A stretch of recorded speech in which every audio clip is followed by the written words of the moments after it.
মহাকাশে পাড়ি প্রথম বেসরকারি রকেটের ভারতের প্রথম বেসরকারি অরবিটাল রকেট বিক্রম-1 শ্রীহরিকোটা থেকে উৎক্ষেপণের পথে এই রকেট দেশীয় নকশা ও প্রযুক্তিতে তৈরি বিক্রম-1 বিক্রম সারাভাইয়ের সম্মানে নামকরণ হয়েছে।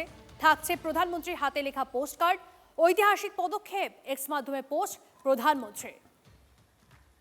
আর কিছুক্ষণের মধ্যে উৎক্ষেপণ হতে চলেছে এই রকেট। মহাকাশে পাড়ি প্রথম বেসরকারি রকেট। আর কিছুক্ষণের অপেক্ষা, কাউন্টডাউন শুরু। Unlike an airplane, a rocket becomes lighter every second because it continuously burns and throws away propellant. Because in aircrafts we have air breathing engines, so the oxidizer itself is the air that the turbofan sucks in. But when you have a rocket, you cannot have. ভারতের প্রথম বেসরকারি orbital rocket বিক্রম-1 Sriharikota থেকে উৎক্ষেপণ হতে চলেছে আর কিছুক্ষণের মধ্যেই। দেশীয় নকশা ও প্রযুক্তিতে তৈরি বিক্রম-1 বিক্রম সারাভাইয়ের সম্মানে নামকরণ হয়েছে। থাকছে প্রধানমন্ত্রীর হাতে লেখা পোস্টকার্ড। ঐতিহাসিক পদক্ষেপ, এক্স মাধ্যমে পোস্ট করেছেন প্রধানমন্ত্রী।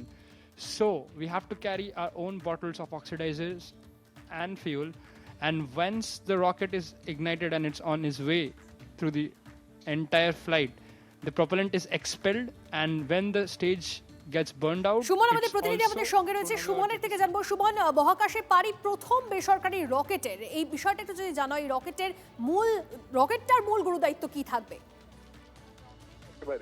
ফোর স্টেজ রকেট এটা কিন্তু বেশ কিছু লঞ্চ সার্ভিস এখান থেকে পাওয়া যাবে এবং এখানে কিন্তু মূলত যেটা চেষ্টা করা হচ্ছে যে স্কাই রুট এয়ার স্পেস টিমটা এটা যখন গিয়ে পৌঁছবে, এটা কিন্তু কোথাও বেসরকারি ক্ষেত্র থেকেও যে এই ধরনের উৎক্ষেপণ সম্ভব সেটার বার্তা কিন্তু দিয়ে দিচ্ছে। এবং বিক্রম-1 এটা কিন্তু ইতিমধ্যেই কিন্তু তার প্রক্রিয়া শুরু হয়ে গেছে। প্রধানমন্ত্রী তিনি নিজে শুভেচ্ছা জানিয়েছেন। 11:30 নাগাদ স্কাই রুট এয়ার স্পেস তারা কিন্তু তাদের প্রথম যে অরবিটাল লঞ্চ অফ বিক্রম-1 সেটা কিন্তু করে ফেলেছে। এবং যেটা তোমাকে বলা যে এর আগে কিন্তু বেসরকারি ভাবে কোনো উদ্যোগ দেখা যায়নি। তুমি জানো ইলন মাস্কের সংস্থা তার বেসরকারি উদ্যোগে কোথায় রয়েছে এখন, সেরকম জায়গায় ভারতেও কিন্তু স্কাই রুট এয়ার স্পেস সেটা শুরু করলো। স্বাভাবিকভাবেই এই মিশন থেকে কিন্তু বেশ কিছু পয়েন্ট আমরা পাবো এবং প্রধানমন্ত্রী যেমনটা বলছেন, ট্যালেন্ট, ডিটারমিনেশন এবং স্টার্টআপের স্পিরিট সেটা কিন্তু আমাদের যুব সম্প্রদায় পাবে এই মিশন থেকে। বিক্রম-1 এইটার সফল উৎক্ষেপণ এবং তার সাথে সাথে এই বেসরকারি উদ্যোগে উৎক্ষেপণ এটা যদি সম্ভবপর হয়, যার জন্য গোটা ভারত বুক বাঁধছে, তাহলে কিন্তু একটা বড় বার্তা যাবে আমাদের মহাকাশ গবেষণার ক্ষেত্র থেকে। বেশ, ধন্যবাদ সুমন।